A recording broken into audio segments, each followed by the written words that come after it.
আমরা জাস্ট মাঠে শুয়ে আছি পাশাপাশি দুজন আকাশের দিকে তাকিয়ে। তো আমি যখন আমার মতো করে একা শুয়ে আছি এবং জাস্ট পাশেই হচ্ছে রাজভাই শুয়ে আছে। ঢাকায় চলচ্চিত্রের আলোচিত দুই চিত্রনায়িকা শবনম বুবলী ও পরিমণি গত মার্চেই ভার্চুয়ালি দ্বন্দ্বে জড়ান।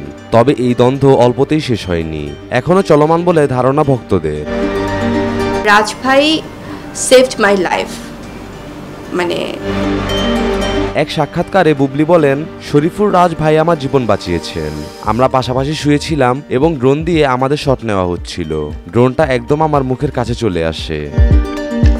আমি যখন আমার মতো করে একা শুয়ে আছি এবং জাস্ট পাশেই হচ্ছে রাজভাই শুয়ে আছে, তো ড্রোনটা আস্তে আস্তে আস্তে আস্তে আস্তে আস্তে এত কাছে চলে আসছিল যার একটু হলে জাস্ট আমার উপর দিয়ে শাট করে মানে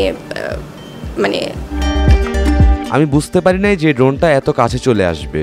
রাজভাই বিষয়টা টের পেয়ে ড্রোনটি হাত দিয়ে সরিয়ে দেয়। রাজভাইয়ের হাত কেটে যায়।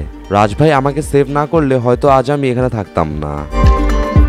জাস্ট যখন একদম আসছে রাজভাই জাস্ট শট থেকে উনি দেখেছে যে ওটা আমার দিকে চলে আসতেছে এভাবে, তো উনি শাট করে ড্রোনটা ধাক্কা দিয়ে ফেলে দিল এবং ওনার হাত অনেকখানি কেটে গেছিল।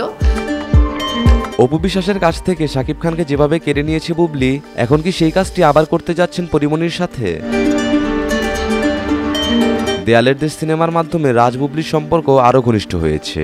দেখা যাবে এবার বুবলি চিত্রনায়ক রাজকে কিভাবে তার প্রেমে ফেলে।